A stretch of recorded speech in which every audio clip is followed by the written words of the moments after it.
चाहूँगी कि जैसा मैम ने बताया कि मैंने कैसे शुरुआत की, या स्कूल में थोड़ा सा दिमाग में था, तो हाँ, स्कूल में थोड़ा सा कहीं सोचा था, कहीं शायद पढ़ लिया होगा, कहीं सुन लिया होगा कि नहीं IAS ऑफिसर नाम की कोई चीज़ होती है। लेकिन तब ये भी नहीं पता था कि यार UPSC नाम की कोई एग्ज़ाम है, सिविल सर्विस एग्ज़ाम है, उससे और भी पोस्ट में आप सिलेक्ट हो सकते हैं, ऐसा कुछ नॉलेज नहीं था। जब मैं अपने कॉलेज लेवल में आई, जब कॉलेज में एडमिशन लिया, मैंने भोपाल से ही प्राइवेट इंजीनियरिंग कॉलेज से केमिकल इंजीनियरिंग किया है, और उस दौरान मुझे जब मैंने सोचना शुरुआत की कि क्या बनना है, कंटेम्पलेट किया कि एग्जैक्टली क्या करियर चाहती हूँ, तो लगा कि यार कहीं जो पुरानी ड्रीम थी, एक जो सपना था, वो अभी उसको सामने लाना चाहिए। फिर इस बारे में और पढ़ा, और तब खान स्टडी ग्रुप भोपाल में सेंटर वहाँ पे जैसे शुरू हो गया था, तो मेरा जो फाउंडेशन कोर्स है मैंने वहाँ से किया। और इस एग्ज़ाम के बारे में जो चीज़ें मुझे 1-2 साल में समझ में आई हैं, वो कुछ चीज़ें मैं आपसे शेयर करना चाहती हूँ। सबसे पहली चीज़ जो पहले जय और रचना हम दोनों बोल चुके हैं कि कंसिस्टेंसी। आप अगर दिन में, कई बार हमसे सवाल पूछते हैं कि आप कितने घंटे पढ़ाई करते हैं, तो देखिए घंटे मैटर नहीं करते। कोई 17-18 घंटे हमें नहीं पढ़ना है, इतना हम पढ़ भी नहीं सकते। एक दिन पढ़ सकते हैं, दूसरे दिन नहीं पढ़ पाएंगे। 5 से 6 घंटे ही आपको देने हैं या उतने निकालने हैं, पर वो जो वक्त आप अपनी पढ़ाई को देते हो, वो कंसिस्टेंटली आपको रोज उतना ही अपने पढ़ाई को देना है। Consistency is the key, that is the first and the most important thing जो आपको ध्यान में रखनी है। दूसरी चीज़ इस एग्ज़ाम में मुझे लगता है इक्वली इम्पॉर्टेंट है, क्योंकि ये जर्नी लंबी होती है। जैसे एग्ज़ाम ही 1 साल तक चलती है, आप प्रीलिम्स देते हैं, फिर आप मेंस देते हैं, आप इंटरव्यू में जाते हैं पर्सनालिटी टेस्ट के लिए, तो एग्ज़ाम 1 साल तक खुद चलती है।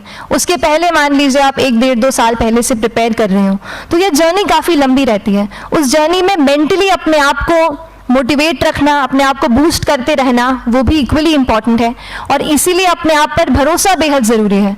You need to have a faith in yourself कि अगर आपने इसमें कदम रखा है, अगर आपने सोचा है कि आप सिविल सर्विस एग्ज़ाम देना चाहते हैं और देंगे, तो आपको ये ठान के उसमें जाना है कि हाँ, मैं ये कर सकता या कर सकती हूँ।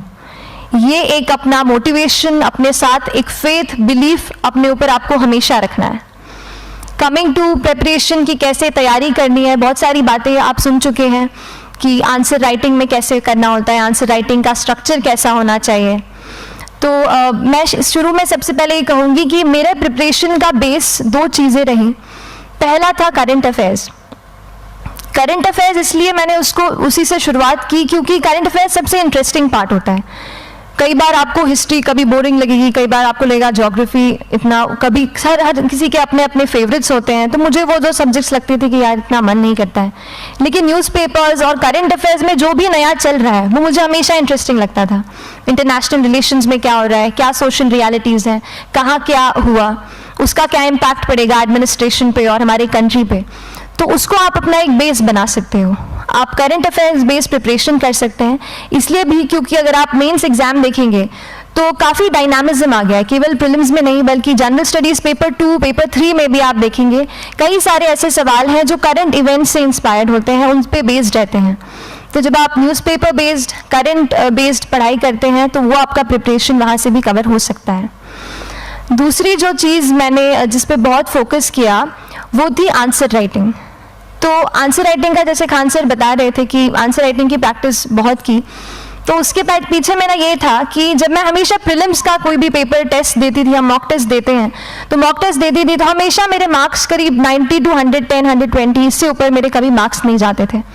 तो मुझे हमेशा ये डर था कि यार प्रीलिम्स में कहीं मेरा कुछ, क्योंकि कट ऑफ भी इसी कुछ रेंज में जाता है, तो हमेशा लगता था कि यार कुछ गड़बड़ यहाँ ना हो जाए।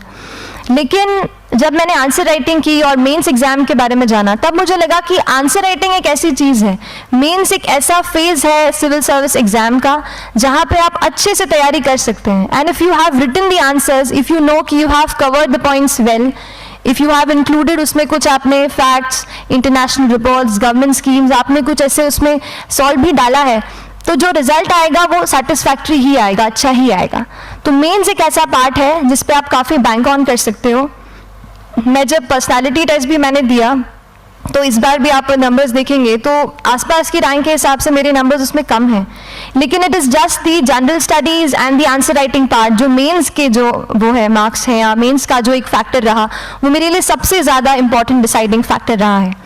तो अपना एक्सपीरियंस यही बताऊंगी कि आंसर राइटिंग पे आप विशेष फोकस कीजिए।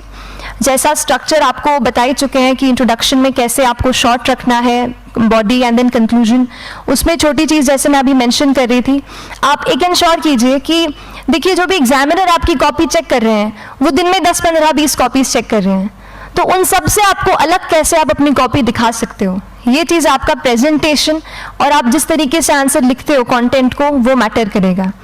आप इंश्योर कर सकते हैं कि आपके आंसर में कुछ फैक्ट्स, गवर्नमेंट की स्कीम्स, कुछ कमिटीज़ बैठती हैं, जैसे एक प्रिवेसी पे जस्टिस BN श्रीकृष्णा कमेटी की रिपोर्ट आई है, तो आप मान लीजिए आपको कोई प्रिवेसी पे सवाल आ गया तो आपने उन कमेटी का नाम कोट कर दिया। ऐसे बहुत सारी कमिटीज़ होती हैं।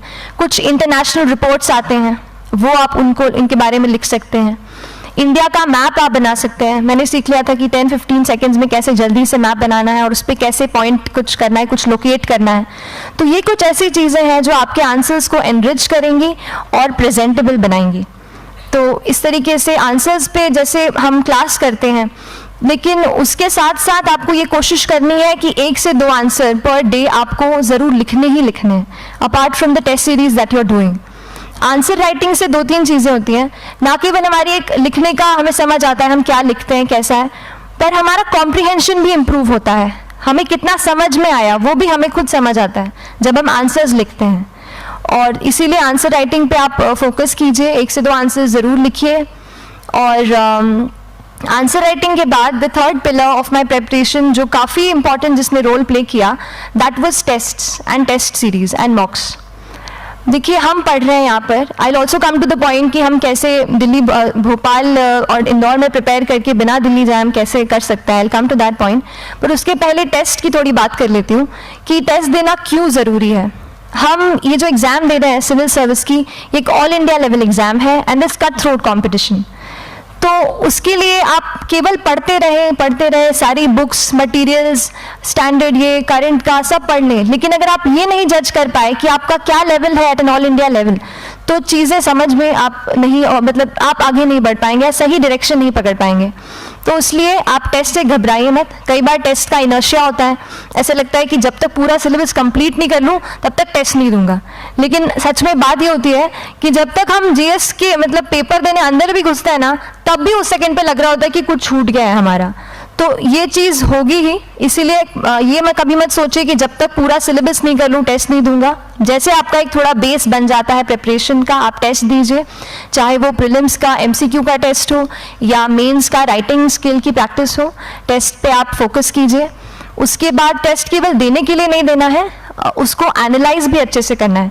When you get the answer hints, when you get the answer keys, analyse properly कि आपकी क्या गलती हुई है और उससे भी सीखने की कोशिश कीजिए कि क्या कुछ नया मुझे इस टेस्ट पेपर से या इस आंसर कॉपी से मिल सकता है। तो इस तरह से टेस्ट पे भी आप फोकस कीजिए। And I will come lastly to the point कि जब मैंने प्रिपरेशन शुरू की थी अपने कॉलेज के 2nd ईयर 3rd ईयर आते आते, तो मन में बहुत सारे फियर्स थे। मैं भी एक नॉर्मल फैमिली से हूँ, मेरे फैमिली में किसी ने आज तक सिविल सर्विस का पेपर भी नहीं लिखा था, तो मन में बहुत सारे फियर्स थे, डाउट्स थे, क्या होगा, कैसे होगा। तो हो सकता है आपके मन में भी ऐसा हो। और हम जैसे यहाँ रहते हैं, हम सोचते हैं कि दिल्ली जाना तो सबसे ज़रूरी है, उसके बिना तो ये एग्ज़ाम हो ही नहीं सकती। तो उस पर मैं एक चीज़ बताना चाहूँगी कि जैसे KSG जैसे इंस्टीट्यूट है, जो फैकल्टी भी हमें वही मिलती है जो दिल्ली में पढ़ा रहे हैं, तो ये एक बहुत पॉजिटिव पॉइंट है कि क्वालिटी का कोई दिक्कत नहीं आएगी। बस एक चीज़ है, आप ज्वाइन करते हैं class, that will only provide you a direction, वो आपका रास्ता दिखा सकते हैं आपको कि इस रास्ते पर आपको चलना है, लेकिन चलना उस रास्ते पे आपको खुद है। You have to work on your own. कभी ये मत सोचिए कि मैं वहाँ नहीं जा पा रहा हूँ तो नहीं हो सकता, यहाँ है, तो हम एक्सक्यूजेस बनाते हैं। कई बार चैलेंजेस आते हैं। तो मैंने कॉलेज के साथ प्रिपरेशन की, तो उसमें भी काफ़ी दिक्कत आती थी। कभी कभार कॉलेज की एग्ज़ाम होती थी तो इसमें मैं अपना उतना वक्त नहीं दे पाती थी। तो उस मोमेंट पे फिर प्लानिंग ने मुझे बहुत हेल्प किया कि हम किस तरीके से अपने कॉलेज के एग्ज़ाम के लिए प्लान कर लें। जैसे मैंने इंजीनियरिंग की है और मुझे पता है कि हम इंजीनियर्स 1 महीने से ज़्यादा पहले से पढ़ते नहीं हैं। पढ़ते हैं क्या? तो वो चीज़ आप ध्यान रख सकते हो, उसको अपना स्ट्रॉन्ग पॉइंट बना सकते हो। 1 से 1.5 महीना जब exam is approaching, I use to plan my entire syllabus का प्रिंट आउट निकाल के I use to make my notes, उस तरीके से उसको मैं उसको संभाल लेती थी। तो whenever you are managing those things together, focus on planning, किस तरीके से आप एक माइक्रो प्लान बनाएं, अपना डेली एक प्लान बनाएं, वीकली टारगेट सेट करें और एक ब्रॉड विजन दिमाग में रखें कि ब्रॉडली आप मंथ्स में क्या कवर करने वाले हैं। अगर आप प्लानिंग अच्छे से करते हैं तो ज़्यादातर पोर्शन आपका वहीं से कवर हो जाता है, और जब आप टारगेट्स बनाते हैं, उनको टिक करते हैं, तो एक सेंस ऑफ कंप्लीशन भी आपको मिलता है कि yes I am on the right path और मैं सही जा रहा हूँ या जा रही हूँ। तो इस तरीके से प्लानिंग पे भी इक्वली फोकस कीजिए। एंड बस यही सिंगल बिगेस्ट मैसेज मेरी तरफ से यही रहेगा कि आपने अगर ठान लिया है, अगर आप सोचते हैं कि आप एग्ज़ाम क्रैक कर सकते हैं, तो आपको रोकने वाला और कोई नहीं, आप खुद ही हो सकते हैं। तो खुद आप अपनी रुकावट कभी मत बनिए, एक्सक्यूजेस मत बनाइए। ऑब्स्टिकल ज़रूर आएंगे, उन्हें आपको चैलेंज करना है। Challenges are meant to be challenged.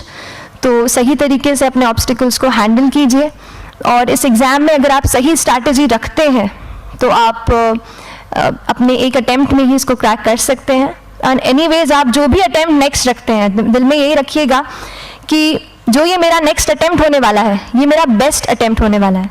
कभी भी इस एग्ज़ाम को हाफ हार्टेडली मत दीजिए कि चलो दे के देखता हूँ कैसा है पैटर्न का एग्ज़ाम का। अगर एग्ज़ाम का पैटर्न देखना है ना, तो घर पे 3 घंटा टाइम लगा के एग्ज़ाम दे दो, बस केवल पैटर्न देखने के लिए एग्ज़ाम अटेम्प्ट मत कीजिए। जब आप एग्जामिनेशन हॉल में जा रहे हैं या कोई अटेम्प्ट आपने सेट किया है, तो अपना सब कुछ उस एग्ज़ाम को दीजिए, अपना टाइम, एनर्जी, फोकस, जितना भी करेक्ट आप उसमें पॉजिटिविटी डाल सकते हैं उसको दीजिए, एंड पूरी तैयारी के साथ ही इस पेपर को दीजिए, and I am sure that you will succeed. So till then, all the very best to you and good luck. Thank you so much.